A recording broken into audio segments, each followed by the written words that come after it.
Marcos capítulo 5, a partir do versículo 24. Quem encontrar, diga amém.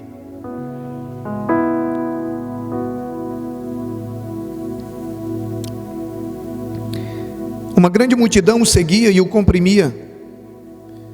E estava ali certa mulher que havia 12 anos vinha sofrendo de hemorragia. Ela padecia muito sob o cuidado de vários médicos e gastara tudo o que tinha. Diga comigo, gastara tudo o que tinha. Mas em vez de melhorar, piorava. Quando ouviu falar de Jesus, chegou por trás dele no meio da multidão, tocou em seu manto, porque pensava: se eu tão somente tocar em seu manto, ficarei curada.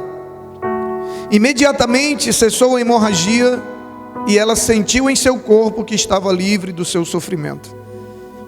No mesmo instante, Jesus percebeu que dele havia saído o poder. Virou-se para a multidão e perguntou: quem tocou em meu manto? Responderam os seus discípulos: Senhor, tu vê uma multidão aglomerada ao teu redor e ainda pergunta: quem tocou em mim? Mas Jesus continuou olhando ao seu redor para ver quem tinha feito aquilo. Então a mulher, sabendo o que lhe tinha acontecido, aproximou-se, prostrou-se aos seus pés e, tremendo de medo, contou-lhe toda a verdade. Então ele lhe disse: filha, a sua fé a curou. Vá em paz e fique livre do seu sofrimento. Amém? Esse é apenas um caso, é apenas uma história de várias delas registradas na Bíblia e de milhões e milhões delas que não estão registradas na Bíblia. Histórias de pessoas que tiveram a sua história mudada. O texto fala de uma mulher que há 12 anos ela vivia com hemorragia. Imagine uma mulher sangrando durante 12 anos. 12 anos com um fluxo de sangue. Imagine como era o estado físico daquela mulher, como era o estado emocional daquela mulher, e até mesmo o estado espiritual, porque quando o nosso físico, emocional não vai bem, o espiritual também não vai. Imagine quais eram as perspectivas de vida daquela mulher. Ela olhava para o futuro, o que ela poderia ver no futuro? Uma mulher numa sociedade patriarcal, com uma enfermidade há 12 anos. Qual era a perspectiva de vida que ela tinha? Quando ela pensava em termos de futuro, imagine você o que ela visualizava em termos de futuro. Mas a Bíblia diz que uma atitude dela mudou a história da vida dela. E eu vou mais além. Eu diria que a atitude dela não mudou só a história de vida dela, mudou a história de vida dos seus filhos, da sua família, dos seus amigos. Porque quando Deus muda a nossa história, Ele muda também outras histórias. Não é só a nossa. Porque quando a nossa família sofre, a gente sofre junto. Quando a gente sofre, a nossa família sofre junto. Quando a gente adoece, a nossa família adoece junto. Quem ama a gente sofre junto. Então a mudança da nossa história não é simplesmente a mudança da nossa história. A mudança da nossa história é a mudança de várias histórias. E nós olhamos para essa mulher com tantas limitações. O texto diz que ela tinha essa enfermidade há 12 anos, que a limitava fisicamente, emocionalmente, espiritualmente. Culturalmente ela não poderia estar no lugar que ela estava, porque na cultura da época a mulher não podia estar no mesmo ambiente em que um homem tivesse. Então, para poder ter a sua história e a história da sua família transformada, para ter o seu futuro e o futuro da sua família transformado, aquela mulher ela teve que vencer vários obstáculos. Ela venceu o obstáculo físico, da limitação física. Se Jesus estivesse sozinho no lugar, ainda não teria sido fácil para aquela mulher chegar até ele. Pela sua condição física, pela condição cultural, enfim. Se não bastasse o fato dela ser uma mulher doente, a Bíblia diz que ainda tinha uma multidão que apertava Jesus. Então imagine o grau de dificuldade que aquela mulher teve que enfrentar para ela poder chegar até Jesus. Para poder ter a sua história, a história da sua família transformada, ela teve que vencer o preconceito cultural, sim. Eu imagino ela se aproximando, e quantos homens que cercavam, quantas pessoas que cercavam a Jesus, tentaram dissuadi-la das suas pretensões. Você lembra da história do cego Bartimeu? Quando ele está à beira do caminho e ele ouve que Jesus vai passando, e ele diz: Senhor, ele diz: Jesus, filho de Davi, tem misericórdia de mim. O que foi que os discípulos disseram para ele? Cala a boca, não incomoda o mestre. Porque o cego, o leproso, aquele que tinha algum grau de deficiência, de enfermidade, ele era vivia praticamente à margem da sociedade. É tanto que o texto diz que Jesus passava, ele estava à margem do caminho. E sempre que alguém tentava se aproximar de Jesus, que não era alguém que estava dentro do padrão da sociedade, aquela pessoa, ela recebia muita dificuldade, ela recebia muitas palavras de desânimo, dizendo: não incomode o mestre. Eu imagino que aquela mulher deve ter ouvido: não, você é mulher, você não pode estar aqui. Para onde é que você vai? Eu imagino se ela compartilhou com alguém: não, eu quero ir ali porque eu sinto que se eu simplesmente tocar no manto dele eu vou ser curada, e a minha história vai mudar, a história da minha família vai mudar. Eu imagino quantas palavras de desânimo ela não recebeu, dizendo: não, você não pode ir, você é uma mulher. Mas o texto diz que ela rompeu e ela venceu os obstáculos culturais para poder tocar em Jesus. Além de vencer a condição física, além de vencer a condição cultural, ela venceu a multidão. Querido, se tem algo que nos impede muitas vezes de ter a nossa vida, a vida da nossa família transformada, é a multidão. A multidão. A multidão, ela está presente em todos os momentos da caminhada de Cristo. Mas todas as vezes, pegue a sua Bíblia e leia, e todas as vezes que fala que tinha uma multidão, a multidão só atrapalha. A multidão só atrapalhava. 4 amigos chegam com outro amigo numa maca, depois de terem caminhado dias, quilômetros. Eles chegam, a casa estava abarrotada, tinha uma multidão, impedia-os até de entrar pela porta. Eles tiveram que fazer um buraco no telhado e descer o amigo deles para que ele pudesse ser curado. A multidão sempre atrapalha, porque a multidão, ela está interessada somente naquilo que Jesus pode fazer. A multidão, ela está interessada em atrapalhar aqueles que estão realmente interessados em Jesus. Quando você olha para Jesus, para a vida dele toda na terra, você não vê Jesus focando nas multidões. Jesus focava nos seus discípulos. No livro Discipulado Fácil, do pastor Elvis, ele fala muito especificamente sobre as multidões. E aquela mulher, ela teve que vencer a multidão. E no meio da multidão tem de tudo. Tem incrédulo, tem ateu, tem à toa, tem tudo. Eu imagino quantos obstáculos ela não venceu para romper toda aquela multidão e poder chegar até Jesus. Em nenhum momento dessa história a gente vê essa mulher condicionando a outras pessoas a mudança que ela precisava na vida dela. Em nenhum momento a gente vê ela culpando pessoas, em nenhum momento a gente vê ela transferindo responsabilidades. Pelo contrário, o que a gente vê na vida dessa mulher é atitude.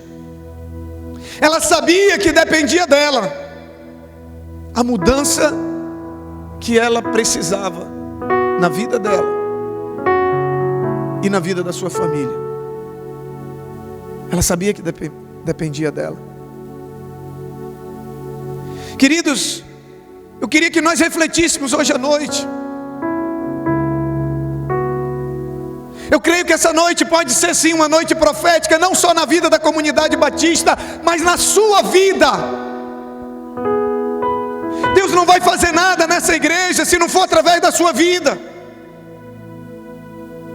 Essa igreja só vai ser uma igreja cheia do Espírito Santo se você decidir ser um cristão cheio do Espírito Santo. Essa igreja só vai ser uma igreja amorosa, uma igreja que ama verdadeiramente as pessoas, uma igreja que acolhe, como a Letícia falou, uma igreja que abraça, uma igreja que não abre mão daqueles que o Senhor entrega, se você decidir ser alguém cheio do amor de Deus. Essa igreja só vai ser uma igreja que ama o pecador, uma igreja que faz a diferença no mundo lá fora, uma igreja que faz a diferença na vida social das pessoas, se você decidir que você vai ser um cristão cheio de amor pelos perdidos. Às vezes a gente fica, poxa, minha igreja está assim, e nós ouvimos muito lá na reunião, e esse era o objetivo, poxa, o que está acontecendo? A igreja somos nós, queridos. À medida que começar a entrar por aquele portão ali na frente, pessoas cheias do Espírito Santo, pessoas cheias do amor de Deus, pessoas cheias de misericórdia, pessoas com um coração disposto a servir, é essa igreja que nós vamos ser. Não é o pastor que define o que a igreja vai ser, somos nós que vamos definir que cara essa igreja vai ter. A partir do momento que eu decido que tipo de cristão eu quero ser, eu estou definindo que tipo de igreja vai ser minha igreja. Você está entendendo, querido? A mudança que a gente tanto quer começa em nós. A mudança que a gente tanto quer começa em nós. Ah, como eu queria que a minha igreja fosse cheia da presença de Deus. O que você tem feito para você ter uma vida cheia da presença de Deus? Quanto tempo você tem investido no seu tempo a sós com Deus? Quanto tempo? Para que você tenha essa presença, para que quando outras pessoas entrarem por ali, elas já sejam impactadas pela presença de Deus que está na sua vida. Ah, como eu queria que a nossa igreja tivesse uma sede, um ar-condicionado, para mim não ter que estar me abanando, para a gente poder fazer os nossos eventos tranquilo, para a gente não ter que estar adiando evento, porque a quadra vai ser usada, aleluias. Mas o que você tem feito para a sua igreja ter isso? Será que você tem feito o mínimo? Quer dizimar? Quer ofertar?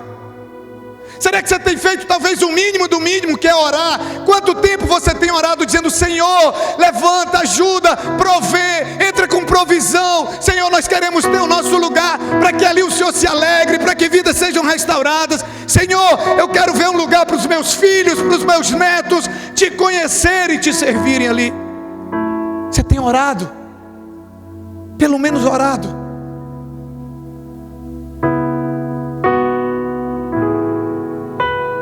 Pastor, nossa igreja precisa ser uma igreja que ama, que cuida uns dos outros, sabe? Que tem unidade, aleluias, é isso que está no coração de Deus. Mas o que você está disposto a mudar para que a sua igreja mude? O que você está disposto? Apontar os problemas é extremamente necessário. O primeiro passo para crescimento, para mudança de história, é você identificar o que precisa mudar. É importantíssimo. Mas nós temos que fazer parte da mudança, parte do processo. Quantos talentos nós temos aqui, querido? Quantos talentos? Uma vez um pastor disse que o lugar onde tem mais talentos é no cemitério. livros que não foram escritos, músicas que não foram compostas, dons que não foram exercitados. Ei! O que é que você precisa mudar para que a tua igreja mude? De que maneira você pode ajudar mais? De que maneira você pode se envolver mais na vida das pessoas? De que maneira você pode participar mais da mudança na vida das pessoas? Seja dos nossos irmãos que estamos aqui e precisamos tanto uns dos outros, seja na vida daqueles que estão sem Cristo e precisam muito, desesperadamente, conhecer o Evangelho. Hoje pode ser uma noite profética na vida dessa igreja, como pode ser uma noite profética na sua vida. O que é que Deus tem te chamado para fazer? O que é que você olha e diz: meu Deus, tanto talento, eu tenho um dom, eu tenho um talento, o Senhor me deu tantas coisas, mas eu tenho enterrado.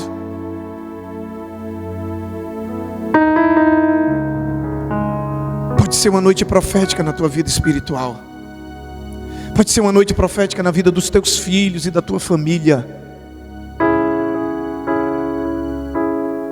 Hoje eu conversava com um casal e ele falava, a gente conversando sobre a apatia espiritual na vida dos filhos. E ele disse: mas eu e a minha esposa precisamos melhorar, porque os nossos filhos talvez estão assim porque nós estamos assim. Às vezes a gente quer mudança na vida dos nossos filhos. Ninguém quer ver os filhos se perder. Ninguém quer ver os filhos ir para o mundo. Ninguém quer ver os filhos ir para a droga. Ninguém quer ver os filhos se afastando de Deus. Mas muitas vezes nós olhamos o que nós como pais estamos fazendo para mudar a vida dos nossos filhos. Eu lembro muito bem o exemplo do Nilton e da Ângela. Não sei se eles estão aqui. Amém. A Ângela, o Nilton está de serviço, né? Eles orando pelo Paulo, filho deles. E eles tiveram um tempo em que eles resistiram ao que Deus queria que eles fizessem. E aí Deus foi falando e eles decidiram se render. E no dia que eles estavam assumindo a célula deles ali na casa do Anselmo, a célula deles está toda aqui, e o Baiano e a Socorro estavam lavando os pés deles, transferindo ali a autoridade, e eles assumindo a liderança da célula. O Paulo, que é um dador de mim, estava sentado do lado. E de repente o Espírito Santo tomou conta da vida do filho deles. E ele se levantou de lá chorando e foi abraçar os pais. E eu imagino que naquele momento o Espírito Santo fez algo que eles tentaram fazer tantas vezes, mas não conseguiram.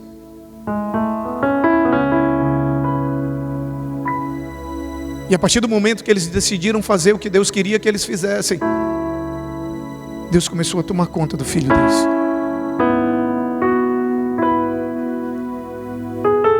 Queridos, hoje pode ser uma noite em que Deus pode mudar a tua história. Deus mudou a história daquela mulher por conta da atitude que ela tomou. Não pense que você vai fazer o que Deus quer que você faça sem ter que enfrentar dificuldade, sem ter que sacrificar. Não pense. Em nenhum momento você encontra na Bíblia. A gente olha para a história de Zaqueu. Zaqueu teve que vencer o seu orgulho porque ele era um homem rico. Zaqueu teve que vencer a multidão. Ele teve que subir na árvore. Ele chamou a atenção de Jesus. Jesus naquela noite, naquele dia, mudou a história da vida de Zaqueu. O problema é que nós queremos sim que Deus mude a nossa história, mas nós não queremos fazer parte da mudança. E a mudança de Deus na nossa vida é uma obra conjunta de Deus conosco. Nós queremos mudança, nós queremos ver mudança em nós queremos ver mudança nos nossos filhos, nós queremos ver mudança na nossa casa, nós queremos ver mudança no nosso marido, no nosso esposo, na nossa igreja. Mas parece que nós não queremos ver mudança em nós.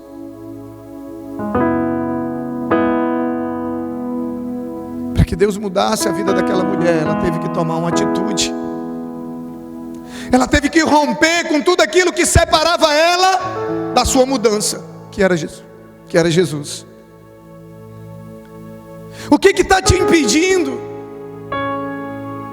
O que está está te impedindo de ser aquilo que Deus quer que você seja? O que de repente pode estar te impedindo, está entre você e o teu milagre? O que pode estar te impedindo? Aquilo que você não pode fazer, Deus pode. Aquela mulher, ela não poderia curar o seu fluxo de sangue. O texto diz que ela já tinha gastado tudo que tinha. E acontecia o quê? Só o quê? Piorava. Só piorava. Ela já tinha gasto tudo. E quando diz que ela já tinha gasto tudo, imagino eu que com médico, com remédio, sabe, talvez com frango preto na esquina, sabe, de tudo ela já tinha tentado. E a Bíblia diz que ela só piorava. Mas pelo menos chegou um momento que ela entendeu que a mudança dela estava em Cristo. Às vezes a gente tenta de tudo, e a coisa vai piorando, e a gente continua teimando com Deus. E Deus vai chamando, Deus vai falando, Deus vai convidando, Deus vai desafiando, e a gente continua teimando. A gente está vendo as coisas piorando, e a gente não toma uma atitude.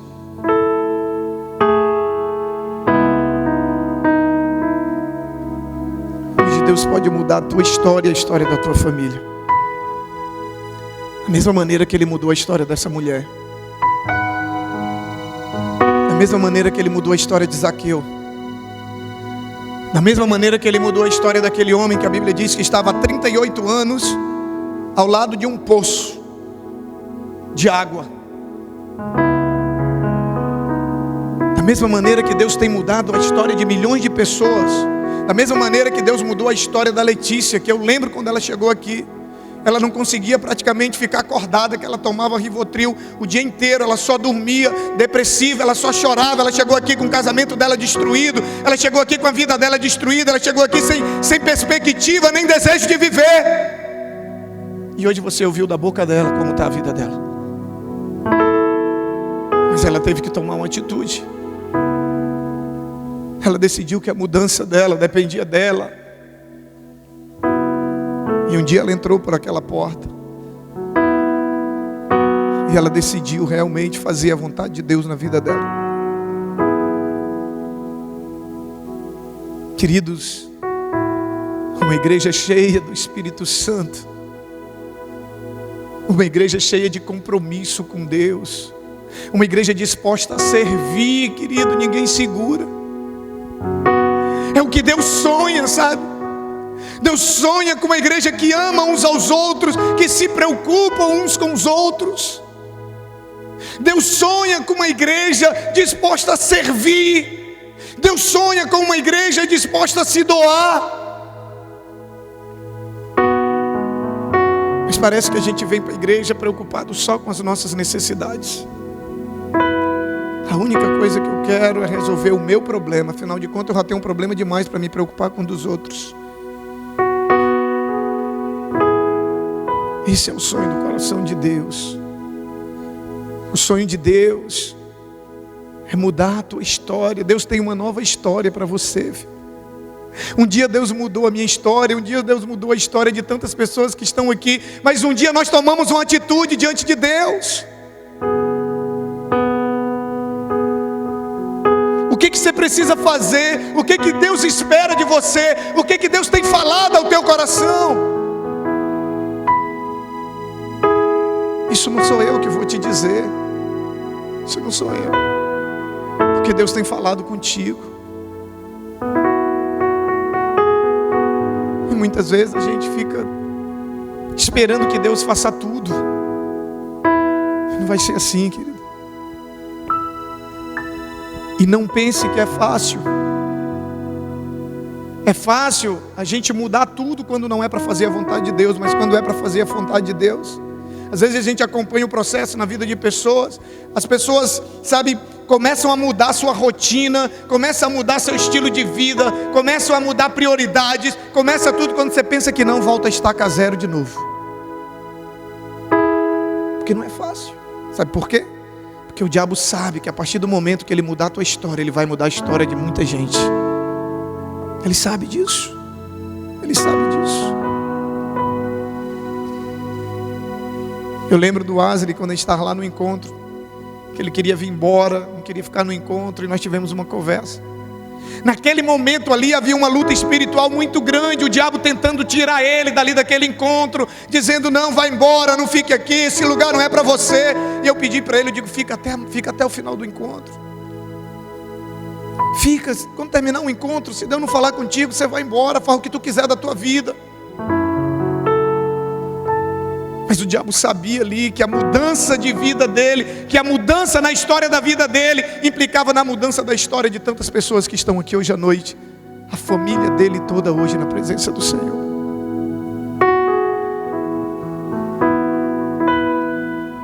A primeira história que Deus quer mudar é a minha e a sua, querida. E Ele pode mudar. Ele pode mudar. Ah, pastor, mas o senhor não sabe como é que está a minha vida. Eu não sei. O senhor não sabe quando é o meu problema. Eu não sei, mas eu sei quem é o Deus a quem eu sirvo. Eu sei quem é o Deus que eu tenho visto mudar histórias que ninguém mais acreditava. Eu sei quem é o Deus Todo-Poderoso. E Ele pode mudar a tua história.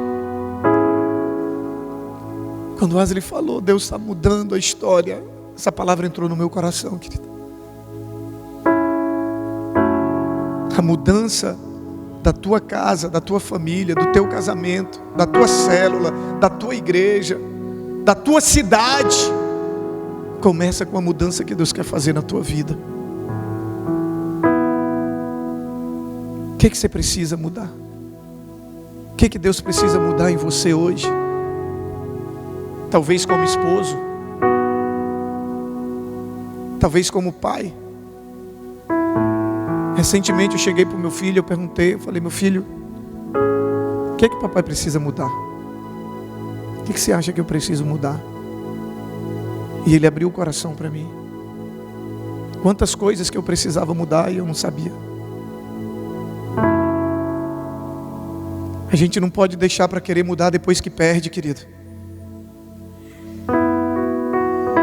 O ser humano, ele tem essa característica de só dar valor depois que perde, só dar ouvidos depois que perde.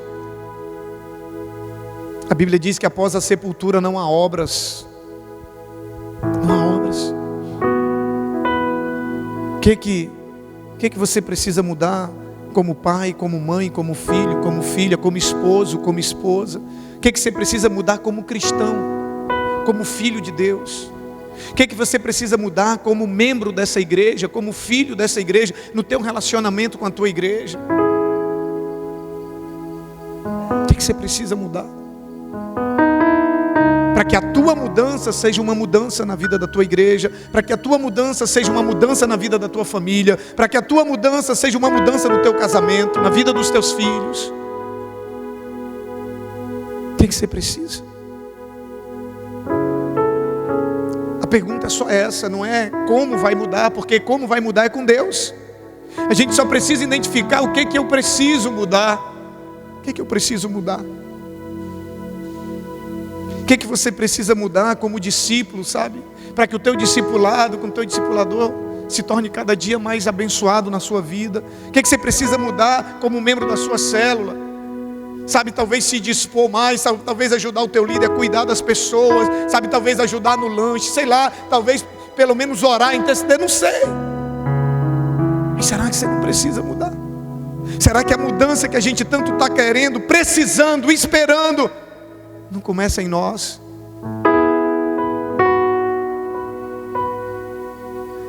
Eu creio, querido, que hoje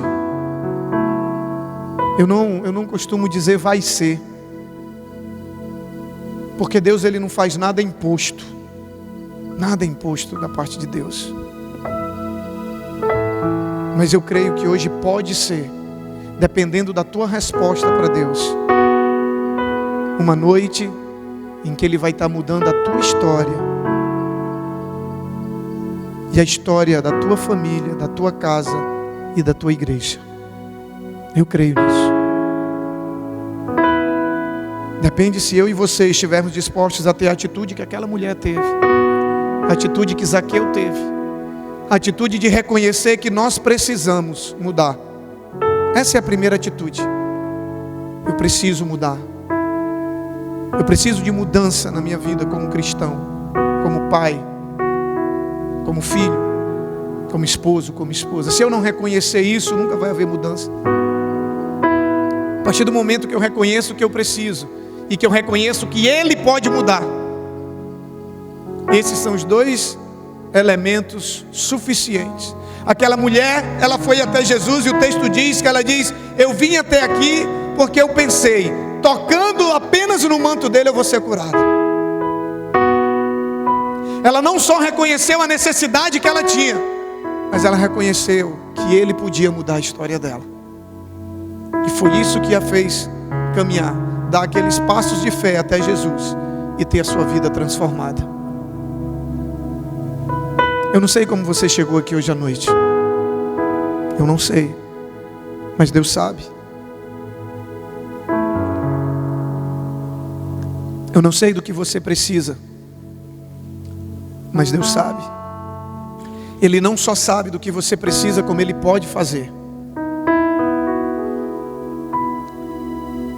A mudança que você tanto quer começa em você.